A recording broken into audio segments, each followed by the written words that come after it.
From South Carolina Public Radio, this is the South Carolina Lead. I'm your host, Gavin Jackson, and this episode was recorded on October 5th, 2023, from South Carolina Public Radio Studios here in Columbia. This episode is a dedicated economy pod. Econ Pod. That's right. If that doesn't sound cool, well, it is, okay, guys? Because it's connected to everything. Everyone's talking about it all the time. If you don't like money, you know where to send it, folks. Econ Pod. Also, we're talking about the housing market. Econ Pod. Right? Double whammy of cool stuff. All the good stuff. We talk with Dr. Joey Von Nessen with the University of South Carolina and Nick Kremitis with South Carolina Realtors. And it's going to be a little fun. A.T. Shire, producer A.T. Shire, might show up in this episode, folks. Okay, that's fine. And intern Grace is in the wind down section with us talking about, well, you'll find out. Anyway, the lead loves hearing from everyone. That's why we have a voicemail box set up at 803-563-7169. We want to hear what you're talking about, what you think about the economy. Econ Pod. Are you buying? You selling? You selling or buying? Hold? Let us know. 803-563-7169.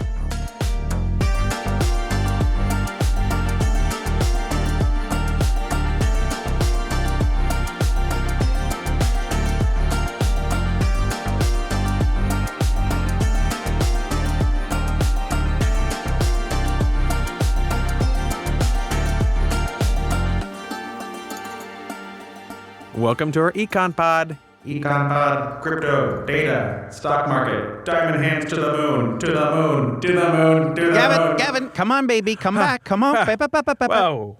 Whoa, what just happened? Is that producer A.T. Shire right there? I'm sorry, I didn't mean to step in. What are you doing talking right now? I'm sorry, I thought it was South of Spooky. Oh, yeah, I've heard of that pod. It's pretty good.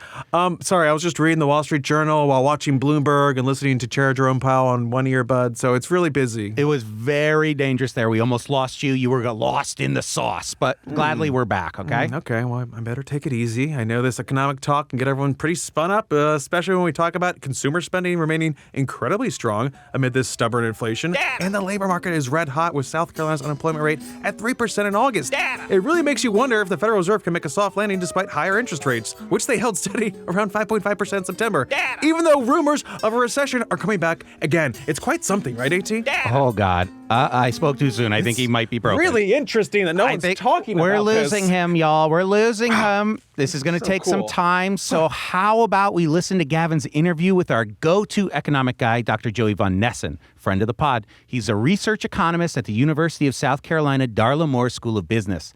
Now, Gavin spoke with him on This Week in South Carolina, or TWISC, as we say in the biz, on September 19th, and opened by asking Joey, what is making the economy so strong right now? Well, I would say the one word that we can use to describe the economy right now is resilient. It's been very resilient in the face of these ongoing interest rate hikes that we've seen that's increased the cost of borrowing money, both for businesses and consumers.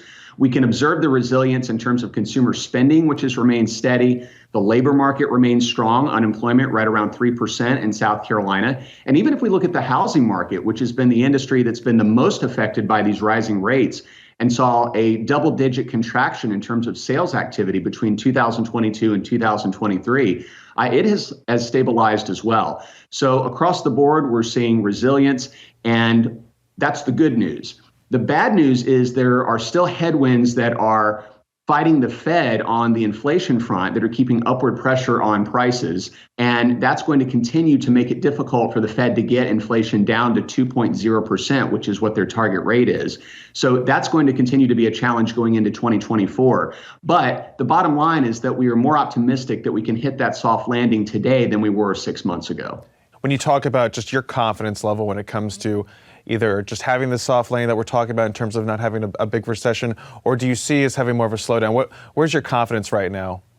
My confidence is pretty high. I would say there's less than a 50% chance that we see recession within the next year because of the resilience of the economy so far. But we are likely to see a further slowdown because the other factor we have to consider is that we've had almost a dozen interest rate hikes over the past 18 months. And we are just now at the point where some of these interest rate hikes are going to begin taking effect, because it can take almost 2 years for a given interest rate hike to be fully absorbed, for the effects of it to be fully absorbed in the U.S. economy. So we are certainly not there yet. So going into 2024, these lagged effects of all the interest rate hikes that we've seen over the last 18 months are still going to come to pass. And so the question is, how much is that going to continue to pull back economic activity? I want to talk about inflation and CPI, the Consumer Price Index, which has cooled from its 9.9% high last June to about 3.7% in August.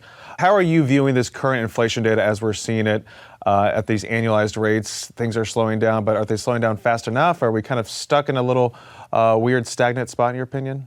Well, I think if we look at the core inflation rate, that gives us the best gauge of the underlying inflation of the economy as a whole. And core inflation is when we look at all goods and services, but we throw out food and energy prices because those tend to be very volatile. So if we throw that out, we see that core inflation has steadily come down from its peak back in the summer of 2022. And that's, again, been very consistent, which is very positive. However, it's still over 4%, currently at 4.3%. So we still have a ways to go there. So the good news is that measure of inflation, which is really the best representation of the underlying inflation level of the economy, that's been steadily coming down. On the flip side, as we go forward into 2024, we've talked about some of the upward pressures on inflation that are still there. Two of those are ones that we need to be very concerned about. One is the labor shortage that is still ongoing, and that's putting upward pressure on wages across the board. And so that's increasing the price level in the service sector. And that's where much of this inflation that still remains is coming from. The second element that is less talked about, I think, is the movement away from globalization in the United States. And that's happening for a variety of reasons, including more geopolitical uncertainty, particularly with China, more U.S. onshoring by manufacturers who are worried about supply chain disruptions. And when you see a reduction in globalization, that limits the supply chain of many U.S. producers. And so that limits competition, and that prevents a decline in price levels. So anytime you're reducing globalization, that's going to put upward pressure on prices. So you put those two factors together, and that's what is fighting the Fed in this battle against inflation going into 2024. So there's still some factors at play, even though inflation is coming down. And when we talk about global markets too, we were just talking about gas prices. Oil prices have been steadily increasing a lot because of supply cuts due to economic slowdowns in places like China and Germany. So are high gas prices here to stay because of this demand issue? Or what's your read on that when it comes to the global economy as well? Well, I'd say in general, if we look at energy prices, that is affecting our trading partners. So getting back to the global economy, particularly with respect to Germany, which we see is in recession right now, one of the top trading partners for South Carolina. That's going to affect our economy, already is, and likely will impact our growth levels and going into 2024. But having said that, if we look at energy prices overall, those are notoriously hard to forecast. So it's very difficult to get a real read on where those are headed in 2024. But there's no question that energy prices do affect what's happening in the U.S. and in South Carolina, and especially for consumers who are already seeing the pinch from inflation. And so any further increase in gas prices, for example, is going to begin to erode consumer spending, which could jeopardize that soft landing. So energy prices are going to be at the core of what we're looking at for 2024. Yeah, everything affects everything, it seems like. But Joey, what about when we can start to see these interest rates come down? What's going to be the indicator for that in terms of going forward and really just, lowering these rates that are affecting everyone from, credit card owners to mortgage-backed securities and the like? The real leading indicator that we need to be watching is the labor market. If we begin to see an uptick in unemployment, then that would likely motivate the Fed to begin to look at lowering interest rates, because when we see a pullback in unemployment, or see a rise in unemployment, I should say, that's usually a first sign of recessionary activity. We have not seen that yet. It doesn't look like that's going to be happening anytime soon, especially if we look at metrics such as the job openings rate, which is still at a level that is far higher than where we were before the pandemic began. The job openings rate simply being the way that we measure the number of jobs that are currently open and unfilled. So it's a way of looking at the number of help wanted signs in the window. So as long as that's relatively high and higher than it was before the pandemic, the labor market is likely to still be in good shape. But if that changes, that would likely signal a change in policy for the Fed. So what does that strength of the labor market say to you? I mean, what more needs to be done to kind of maybe create that soft landing here in South Carolina? Or do you see it just, slowly tapering at this point, or is it still very red hot in your opinion? Well, the labor market is still very red hot. I don't think there's any question about that. When we talk to businesses across the board, in data that we see, it's very clear that all industries in South Carolina still are struggling to find workers as a whole. So the labor market remains strong. Going forward, what we're really looking for is actually what we're seeing right now, which is one reason we are optimistic about a soft landing. That is a labor market that remains strong, but a pullback in overall demand. So we have seen some pullback in consumer spending. At the national level, GDP growth has dropped from about 3.2% in the second half of 2022 to about 2.5% in the first half of 2023. If we look at job growth in South Carolina, it's still positive, but it's not as strong as it was in 2022. So we've seen a pullback in the rate at which we're creating jobs in South Carolina. And all that is consistent with a soft landing. Slower positive growth, but no negative effects on the labor market and certainly no layoff activity. And so far, that's what we're seeing. Then, Joy, if everything's kind of going to plan, then why is everyone so upset about the economy? We always talk about this. We see the polling numbers that show folks say that they don't feel optimistic about the economy. They don't feel better than they were the year before. I just saw that, I guess, some consumer sentiment numbers have ticked down for a second straight month. What's your read when it comes to deciphering those polls and how folks feel about the economy versus what we're actually seeing in the data? Yeah, that's a great question. And you're right. There is a very large chasm between what a lot of these economic data show and what people are feeling. And I think the bottom line is that just comes down to inflation. That if we look over the past 2.5 years or so, we've seen a major difference between the rate at which prices have been going up and the rate at which wages have been going up. So in South Carolina, if we look in total between 2020 and 2023, so basically since the pandemic began, inflation has gone up by about 18%. Wages have gone up by about 10%. So that's a huge difference. And that has made meaningful differences to purchasing power for the average American and the average South Carolinian. So they're seeing prices go up. They're not seeing their wages keep pace. And inflation is something that you see every day. It's not something that we can get away from. You see it at the grocery store. You see it at the gas pump when you're buying things online. So inflation permeates every aspect of the national and the state economy. And so that's what consumers are feeling. And that cumulative effect has had a real meaningful impact on their purchasing power. So despite the fact that inflation is actually coming down now, meaning that we're not seeing prices go up as much as we were a year ago, that in a just few months period is not going to make up for that large decline in purchasing power that consumers have felt over the last several years. So I think that divide is really what's driving a lot of the discrepancy in the data that we see on consumer sentiment. And Joey, the UAW, the United Auto Workers Union, is striking. They're doing a slow rollout of strikes at the big three automakers over contract negotiations. When you look at South Carolina and its connection to the automotive industry, how concerned should suppliers be here and manufacturers as well when it comes to these strikes? How do we fit into this supply chain? And then obviously we don't have a lot of UAW shops. I don't think we have any down here. But how does that fit in to the whole labor market situation? Well, in the short run, it's not going to be good news for South Carolina or for South Carolinians in terms of consumers, because all this does is exacerbates the supply chain shortages that we've seen in the auto industry. And that's going to fuel inflation, has the potential to be another headwind against getting inflation down to 2%. So that's going to be a problem in the short run.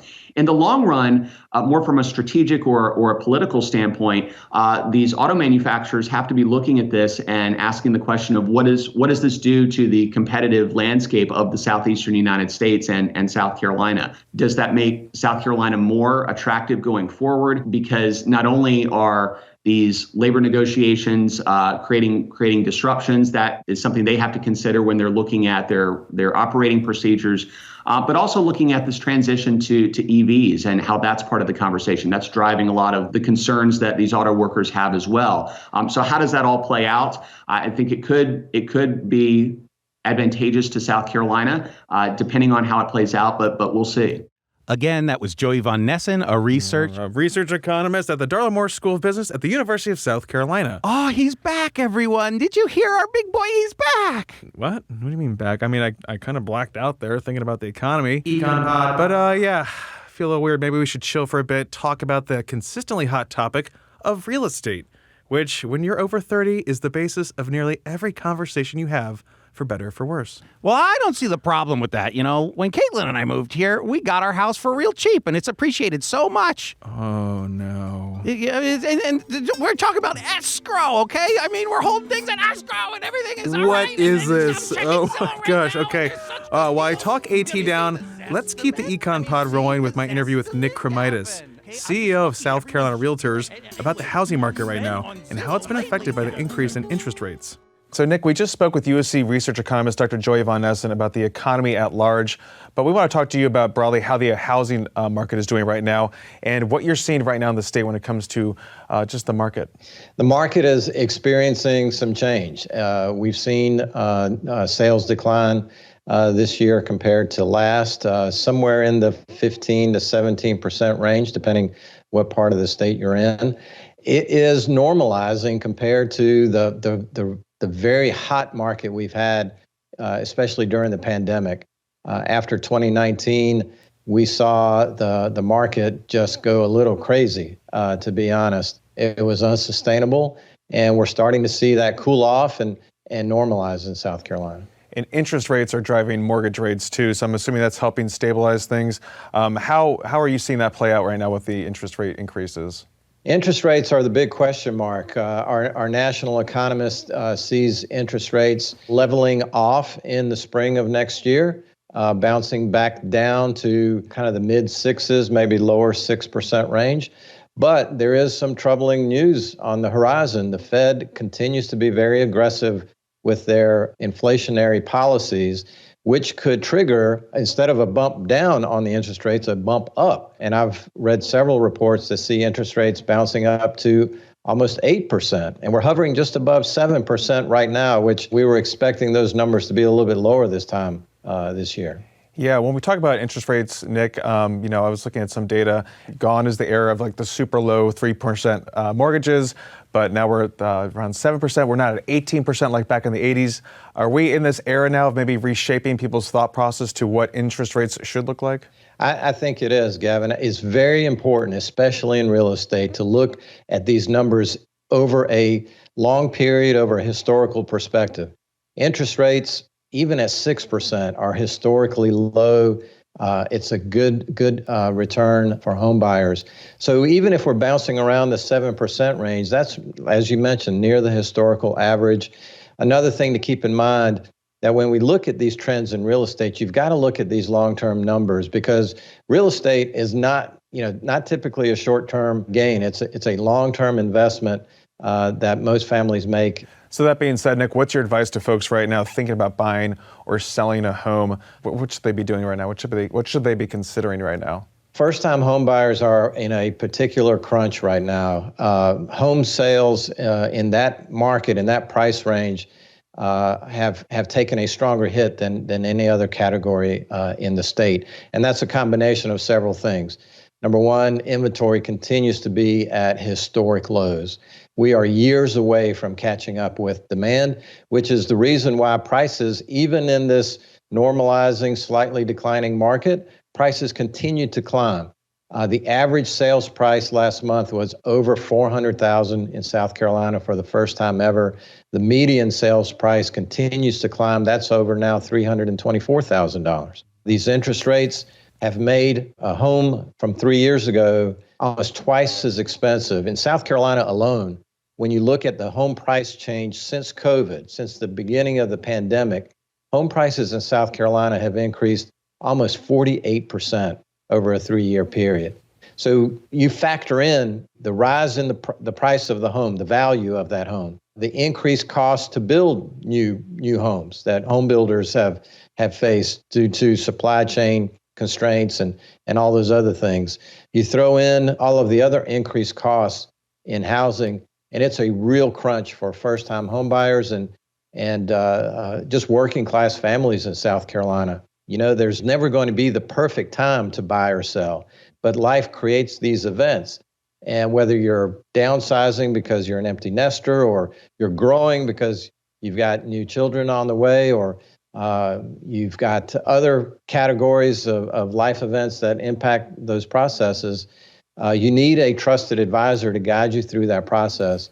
And working with a local realtor who knows the market, who's competent in that community, is more critical than ever. So, Nick, are your trends still holding strong when it comes to in-migration to South Carolina? Are we still seeing those numbers hold up when it comes to possibly retirees and maybe folks moving here for jobs? What are you seeing in terms of those trends when it comes to folks moving to South Carolina? South Carolina continues to be one of the most attractive states to live, work, and play in, and those migration numbers continue to play that out. We're still one of the top 3 move-to states in the country. And ask anyone in local government right now, Gavin, they are all dealing with growth and development issues all across the state. And how do we grow in a smart way? How do we grow that addresses infrastructure and service and schools and healthcare? It is creating some chaos in particularly, 70% of this growth is in our coastal communities. And that's where they're struggling with it the most. But what about rural South Carolina, Nick? We've seen massive amounts of infrastructure money coming from the federal government, whether it's broadband or water and sewer infrastructure upgrades. Do you think that's going to help drive maybe some new development in areas of the state that we typically didn't see it before? Absolutely. We're seeing it already. You look at the town of Easley outside of Greenville experiencing growth pains. We were in the town of Greenwood just a few weeks ago. The first topic on the agenda was affordable housing in Greenwood, South Carolina. We're starting to see migration into the rural areas because development follows infrastructure. You can't without water and sewer, without roads, you can't build, you can't develop, you can't attract business. And as we see these infrastructure improvements, we're going to see all of South Carolina benefit from it. Nick, talk to me about affordable housing. You just mentioned it there. We have about 90 seconds left. But what needs to be done to grow quality affordable housing, in your view, here in South Carolina, especially in some of these big metro areas and the smaller cities? We definitely need to get the planning commissions, the local leaders, the local property owners to the table together. Too often, the knee-jerk reaction to growth and development is to, hey, let's put up a wall or a fence. Let's enact a moratorium. Let's increase lot sizes to make areas less dense. And we all know that in order for good, responsible growth, you've got to have mixed use. You've got to have certain density where the infrastructure is there in place. And we need to get a consensus in communities, because not every community is the same. But we have to do it in a way that's fair, that doesn't violate fair housing rules, and make sure that our communities are open, inclusive, and diverse. So definitely like one of the top issues for y'all in the housing market broadly in South Carolina is affordable housing. It continues to be and will be for the foreseeable future, Gavin. That was Nick Kremitis, CEO of South Carolina Realtors. You can find that interview and more on youtube.com/South Carolina ETV. Okay, folks, I know that was a lot, so stick around for a wind-down section that is not about the economy. EconPod. Intern Grace recounts her first political rally experience. Maybe she'll lose her mind. I mean, we both got it out of the way.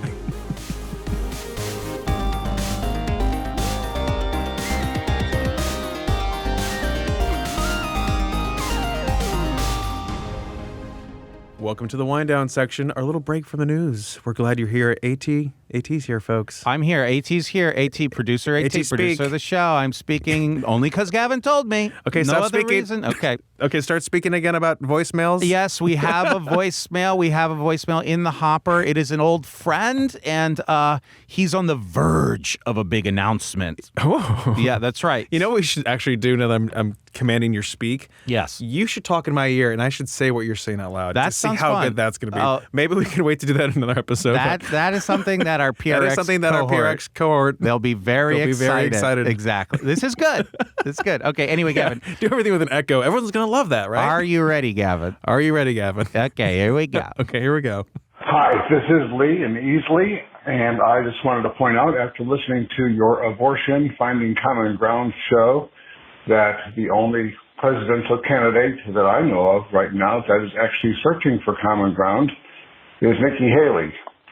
I have not yet decided to endorse her, but as far as I know, she is the only one pushing for common ground. Thanks very much. I enjoyed the show. Lee from Easley, thanks for calling.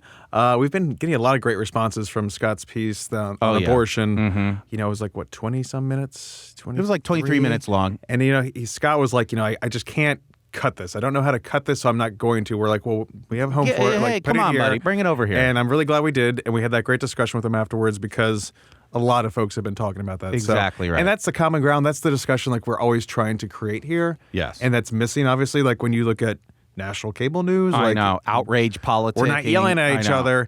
But that being said, Lee, when you're ready to announce that endorsement, yes, please. We want it first. We want it first. We want rights of first refusal. But anyway. Yeah, but Gavin. it's kind of talking about endorsements really quick before we get to our guest. We were just talking to a political consultant about campaign stuff for our SE 2024 episodes. And just about what stuck out to me, he said they were doing exit polling and how many people make the decision on who to vote for 72 hours before the primary day? Yeah, like, crazy. I'm like, how does that make you feel? He's like, a little peeved. Yeah, like, you spend all this time, all this energy, all this money, and it's like, how'd they do in Iowa? It's like, what? Like, so, a little grain of Speaking salt of people on the trail and guests, it is Friday, Gavin. Oh, TGIF. And what does that mean? TGIF. The TGIF means thank God it's Friday. Thank Grace exactly is free today to talk to us. So yes, we do have intern Grace. Welcome to the show. Welcome back. Thank you so much. I'm so excited to be back. Oh, we're so happy to have Grace Intern Friday. What's the T going to stand for then? That's Today, Grace Intern Friday. TGIF. Oh, we love it. Yeah, speaking of, Grace is here. She was also with me when we were at the Trump event in Somerville. Yes. The other Monday. She's like, I'm taking off school. I want to come and be a part of this. Very so, smart. Grace, walk us through your first political rally. And that's quite the first political rally. Correct. It's not like a Nikki Haley or someone else where there's like maybe 200 or so people. This is a couple thousand people, and it was a Trump event. And They're bringing the energy. Unique. They're bringing the passion. Yeah. How was it for you, Grace? It was, the best way to describe it is crazy. As soon as I walked in, I had to park far away, so I walked in with a bunch of supporters, and just listening to them talk about everything was so funny. And then we watched Trump come in his car, surrounded by tons of police and Secret Service, and everyone was standing, waving to him, yelling, "Make America Great Again, Trump 2024." And it was just funny to be standing right in the middle of all of that. And then when we walked in, I was surprised how busy it was. I knew that there were going to be a lot of people, but I didn't think it was going to be that many people. And so much red, white, and blue. It was really impressive. Mm-hmm. Yeah, it's like a festival atmosphere. Yeah, right? like people you're at a dressed rock up as Uncle Sam. Yeah, there's a whole vibe there, and yeah, we were doing interviews, and I was like, Grace, sometimes like the easiest way to find folks is like, you know, they're very expressive. Everyone has an opinion. Especially like Trump voters, I find like they really want to share it. They want to talk. You just need to talk to them. You know, people want to be heard. And I'm like, let's look for some interesting people. And like the red, white, and blue was very prominent. So you reach out to those folks, and everyone wanted to talk. And I feel like when I do talk to voters, obviously we're very middle of the road, but it's like my little public service to be like, hey, we're not like these scary people. We're all Americans here. Like we just want to understand each other better. So, did it change how you viewed politics? I mean, you've only seen it, I guess, from like TV or like in the newspaper or online, but like to see it up close and personal, to be like, in it. How different did that make it for you? It was really different. I feel like talking to people and like asking people questions made it seem like it's not as polarized as TV makes it seem sometimes, which I was actually kind of surprised about, especially since I only study politics in an academic sense, which, you know, we're always talking about public opinion and how polarization happens and stuff like that. So it was really interesting to talk to people and find out opinions in real time and find that some of them weren't as dramatic as I thought they would be. And there were some responses that surprised me. Like I thought that people's next choice of candidate, should Trump not win the nomination, would be Nikki Haley. But everyone that I talked to was saying Ramaswamy, which I was really surprised about. Yeah, So, they like that outsider, independent outsider streak. I just thought because they're all South Carolinians that they would have more of a spot for Nikki Haley. But everyone that I talked to said that they didn't think she was experienced enough, which I thought was interesting. Yep. Yeah, and they don't like her because she's not Trump enough. I mean, we were talking to another political consultant for the show, and it was like, you know, it used to be what, like, Reagan was saying, like 85. If we're together 85% of the time, we're together. Yeah. We can disagree about the other 15%, but like now it's like if you're 99%. That 1% is deal breaker. Yeah, you're not. So it's like all or nothing. And Dave's like, I can't be all or nothing with myself. Yeah. Like I can't agree. agree with myself all the time. So it is interesting to see that too, and to kind of break that through and listen to folks and not just be like, oh, this is how all those people feel versus like this is how other people feel. So we'll definitely have to go to a different rally so you can see that other dynamic. I'd love to hear your compare and contrast with a different rally. Me too. I would love to go to another rally and like compare and contrast because it was such a cool experience and just overall really interesting. Did it make you want to continue poli-sci sort of politics stuff? Yes, honestly, after this was the first time that I had ever asked people questions about their opinions on politics. And it kind of made me interested in journalism, like political journalism. Well, I already was interested in that, but I've always wanted to go to law school. But now I'm kind of thinking political journalism programs. See, that's you could be a journalist, and you could be a little bit of everyone. Like we're a little bit of a lawyer. I'm kind of a doctor. Like depending on where we are in the water, a little bit of a psychiatrist. Like I mean, like you get to put a bunch of different hats on. Like I wish I did have more of like a law background or like a business background, just to have like that maybe more like nuanced expertise. But at the same time, you can learn a lot from just being a journalist. As the resident music major on this show, I just cannot relate to anything you are saying. I don't wish I went to more school. I'm very happy with what I've done. I just wish I would have focused more because I already knew what I wanted to do. Like since I was 8, like I know I wanted to be a journalist. So I wanted to play guitar. I should have just majored in business or something else to have that as a background instead of just like journalism. Like a major in journalism. I was a poli-sci minor. Yeah, I was like maybe I should have got a little bit more of like a nuanced approach to academics. But I say that, and then I got like a D in macroeconomics. And I was like, it was one night a week for like 3 hours. That's just bad. Between that and astronomy, like... I love astronomy. I was great at astronomy. They did not. Anyway, Grace, when you're big and famous, don't forget us little people down here. Well, we'll get her to do a story for us. Absolutely. Yeah. Start thinking of some ideas, and we'll get you out there, and we'll start talking to Thank folks. you so much. Can't wait to talk to you next Friday. Thank you guys for having me again. It's always so fun. Gavin, hit the outro. Tell your friends to listen. Get the young people to listen to us, please. I will. I got you guys. Outros. Well, thanks, Lee from Easily, for calling. And be like Lee and give us a shout at 803-563-7169. You can also leave us a review on Apple Podcasts. And you can stay up to date with the latest news on sctv.org and southcarolinapublicradio.org. And don't forget to support your local newspapers. For the South Carolina Lead, I'm Gavin Jackson. Be well, South Carolina. My friends are now avid listeners that I was on it. I told them all to listen. We are. This is how we work. Econ Pod.